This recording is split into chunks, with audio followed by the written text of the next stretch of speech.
Welcome to Hood Champion Boxing and Sports. In boxing, you find a way to win or you find a way to lose. Talk about a dream fight card. Do you think Turki Al-Sheikh would make this fight card? This would probably be a $1 billion card, and it's crazy, man. Now, the talks about Tyson Fury and Anthony Joshua, those are real. But will it happen? We don't know. But if they could put AJ against Fury, Canelo against Benavidez, Devin Haney in the mix, man, against Ryan, Tank and Javante, Benavidez and Bivol 3. Like, if they could put those fights together, it'd be absolutely amazing. Which it probably would never happen, right? With Turki Al-Sheikh being involved with Zuffa and everything he has going on, and how he's cutting back on just how much money he's putting into these promoters.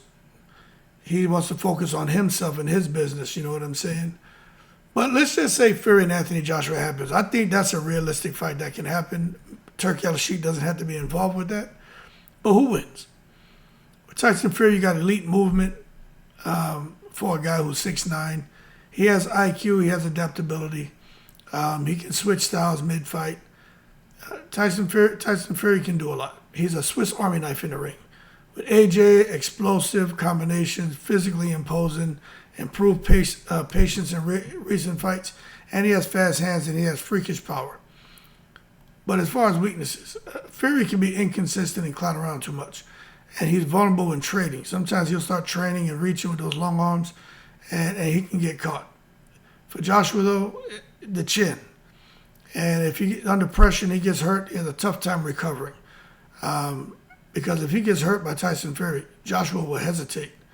So, I mean, who wins that fight? I don't know. I think it's legacy versus legacy.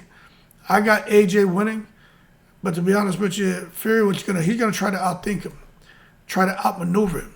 And Joshua's gonna have to land clean consistently and early to get that respect from Fury.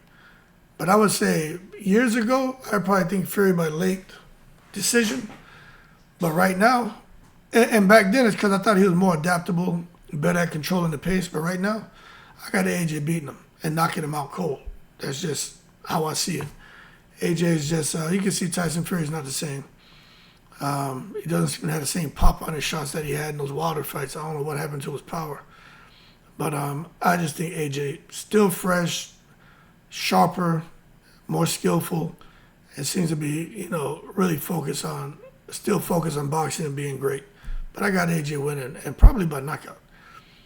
Now, if they were to put a fight like that on, they got to have Canelo and David Benavidez. And remember, these are just hypotheticals, right? But who wins that fight? I think everybody says Benavidez. And I think so. I think Benavidez, he beats him unless they were to make the fight at some weird weight like 168, which Canelo's not coming down. He's not going up. And Benavidez says he's not coming down. But who's the A side? Is Benavidez the A side or is Canelo the A side? I think Canelo's still the A side. Some people say Canelo's no longer the A side. I think he is. But you look at Canelo with the counter-punching body work. He got the elite experience. But you put him up there against Benavidez, he got the volume, size, and pressure, relentless pace. It's going to be tough for Canelo. Canelo will slow down late. That's for sure. And Benavidez picks up the pace. And he struggles with high-volume fighters. I think Benavidez, he will capitalize. But he does get hit clean. Maybe Canelo lands something. He has some defensive gaps because he's so offensive-minded that he's just coming nonstop. So I think it ends up being pressure versus precision. Benavidez, I think I want to say he's going to stop Canelo, but this could be a fight where Canelo gets stopped. Because Benavidez is no joke. Just the size, the output, the power could overwhelm Canelo late. I just think Canelo, unless he fights Benavidez, like this fight where he get made at 168 where Benavidez would be weight drain. I just imagine them both fighting at, let's say 175. I got Benavidez beating him.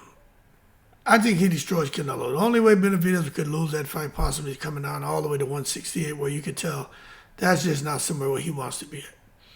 Now, they would have some feature fights on this card. You got to have Devin Haney and Ryan Garcia rematch. Now, the verdict's still out on who would win that rematch. Some say Devin Haney, technical mastery, defense, got the jab, ring control. Others say no, Ryan Garcia, speed, left hook, power. They're like, he's way more explosive. And they say, you know what? Those are good observations in regards to the strengths. But Devin Haney, he's not that big of a puncher, and he can be hurt. Ryan Garcia, his weakness, his defense isn't the best. He doesn't seem to stay composed under pressure. But when you really try to break this down, you got Haney, that equals control, Garcia equals chaos. So if they were to fight in a rematch, they just think Haney by decision. Makes the adjustments, gets in there, and won't allow himself to get into a mashup, crash-up to try to prove a point and risk getting caught with the big shots by Ryan Garcia, in particular that left hook. I don't know if I agree with that, man. I'll be honest with you. I think I still think that's a 50-50 fight. But I will say this, in that first fight, Devin Haney was winning. It's just when Ryan Garcia let his hands go. So if they rematch, I wonder what would happen in that rematch. But it would be a very intriguing fight. Now, the super fight would be Usyk against Deontay Wilder. And I know people out here saying, there ain't no way in the world Deontay Wilder beats Usyk. And I agree. I think right now Deontay Wilder, he got to really second guess. He would have to second guess if they offered him that fight. But Usyk does everything good. Footwork, angles, he got the gas tank. I mean, he has everything. The only weakness was that, hey, if you time him, maybe you can land. It's just that he's a smaller heavyweight, but all those strengths Wilder has as far as the one-punch KO power, having the reach, being dangerous at all times, I just think with his limited fundamentals have seemed to have gotten worse. I think he'll struggle and get knocked out. That's like chess against a once was nuclear bomb. I don't think Wilder's that anymore. But I got Usyk by decision. Actually, I got Usyk by knockout. I got him by knockout. Then you got Gervonta and Shakir. Power, timing, fight-ending ability from Tank. Shakir just defense, IQ, precision, offense is on point. I just think Shakir is not a big puncher. Risk of low action in that fight. But I just think the defensive genius, Shakir decisions him. Tank has a low output and he can fall behind.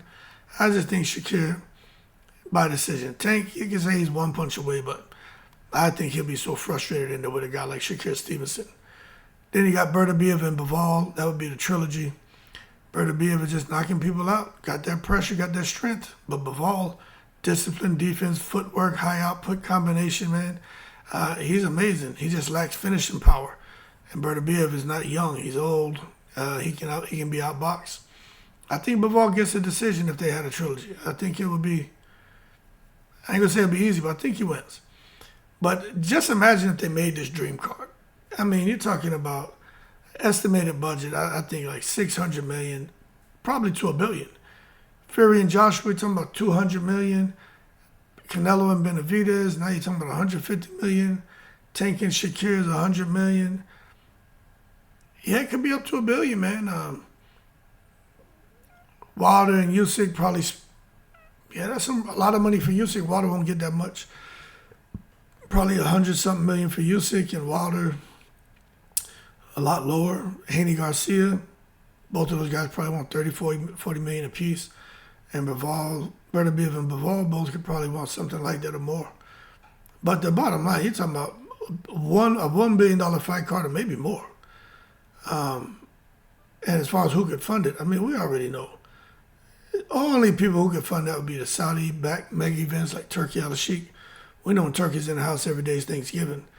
And then just global streaming partnerships, But one thing's for sure, this card would be the biggest night in boxing history, skill-wise and financially. So Turkey, if you're watching, make this dream fight card in the breeze.